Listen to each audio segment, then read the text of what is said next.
Ano? So wala kang katabi dito, pero dun may katabi ka. Ito dito kasi paparada tayo. Ano? Tapat mo rin balikat yan. Stop. Yan. Then sagad mo nibela mo dito. Kumuha ka lang ng at least 45-degree angle. Mag-is lang tayo. No? So pag nakita mo sa 45-degree angle yan, tama yung guhit na yan. Makikita mo. Yan ang focus mo. Tinan mo ngayon, malayo pa ba siya o malapit na yung gulong mo doon? Medyo malayo pa o banti ka pa ng konti. Yan, o, pwede na yan. O. Yan, may estimate na yan. Then, ang gulong niyan, kailangan nandun makapasok doon sa guhit na yan. Okay. O, bantayan mo yung gulong mo. Kailangan nandiyan. Sige, impact mo yung gulong mo dyan. Then, syempre, may sakyan dito. Titingnan mo. Silip ka rin. Silip ka din sa kanan. O, pasok naman dito sa kanan. O. Tapos yung gulong dyan, o, pasok na rin. Pasok na rin dyan, o.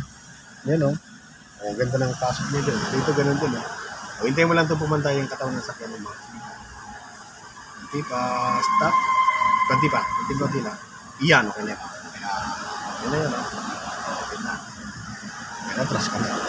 Kabig ka dyan, kabig ka pa, abutan mo yan. Yan, kung mag-nose in ka, halimbawa, dito mo, sige pa, push ka muna dito. Yan, kung mag-nose in ka, mas pabor yan dito, yung papunta doon. Kasi may space ka dito ng isang sakyan eh. Ngayon, kung mag-nose in ka dito, tapos pag ganon, mas mahirap lalo. Tama to, doon tayo mag-nose in, ma'am. Itong posisyon na to, diretso ka lang hanggang sa tumapat lang yung balikat mo sa side nitong kotse na to. Na, so diretso ka lang, ma'am. Apo, ma'am. Ito sa dalawang kotse na to. Ay, dalawang sakyan. Ito yung gagawin natin. Okay? Tapat mo yung balikat mo dito sa side na to.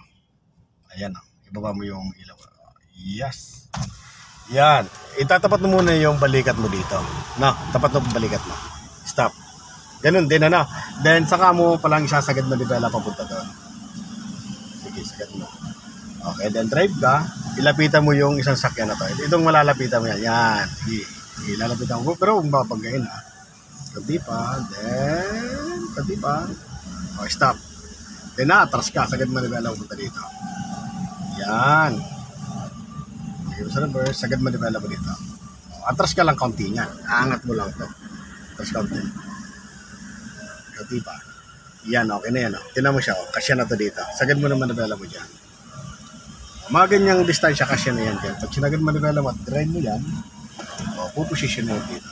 Ngayon, pag sobrang pagsikip dito, itong guide, itong side na to. Sige, diretso lang mong kasya yan. Yan. Hanggang pumantay lang ikaw. Itong side na to. Kailangan dito na. Pag pumantay ka na dito, sige, kanti pa. Then stop. Gitna mo na bela mo. 1 and 2, then ito pa. Abanti ka na. Sige, hanggang mag-stopper. May stopper naman po yan. Iyon lang. Kanti pa. Then stop. O, yun, ano. O, ganun na pagpapark yung nose ina. Hindi natin pwedeng i-directa yun. Kasi ang kalsada nito, dadalawa lang kalsada eh. Kumaga, dalawaan lang. Pero kung tatlo, pwede yan. Pag tumatang balikat mo, sagad mo, di ba, no? Pasok yun dito, eksakto. Pero pag dalawa lang, kailangan mong mag 2-point turn ang tawag doon. Abanti muna, then atras, then gano'n. Okay? So, naintindihan mo na rin nose in. Ano? Ang paglabas naman dito, yun ang hassle. Kasi ang nose in medyo mahirap, lalo na kung may mga sakyan sa likod pa. So, tingnan kung wala kaganya, wala sakyan doon sa isang farm na yun. Mas madali, diretso ka lang, at pag sagad mo nibela mo, di ka wala kang atras sa likod. Pero pag ganito, may sakyan sa likod, medyo delikado. Okay? So, ito kasi, di ba, ang puweta ng sakyan natin ay pupunta na sa kaliwa. So, siyempre, pag kaliwa niyan, dito papalo yung nguso mo ng sakyan dito sa sakyan na to. So, kaya gagawin mo para maiwasan pumalo, una, yung distansya titingnan muna kung may, gaano ba kalayo yung distansya mo dito. No? Pag mga ganitong distansya, yan, distansya nito. Pag ganyan ang distansya mo, una, tatapat mo itong side mirror mo sa pinakanguso nitong sakyan na to. Atras ka kayo na. Try natin. Yan, okay, atras. Siyempre, tingnan muna sa kaliwa. Yan, tingnan ko may sakyan. Ano? Kasi di ka pwede ditong gumalaw ng manibela hanggat hindi pa nakakatapat yung side mirror mo dito. Yun.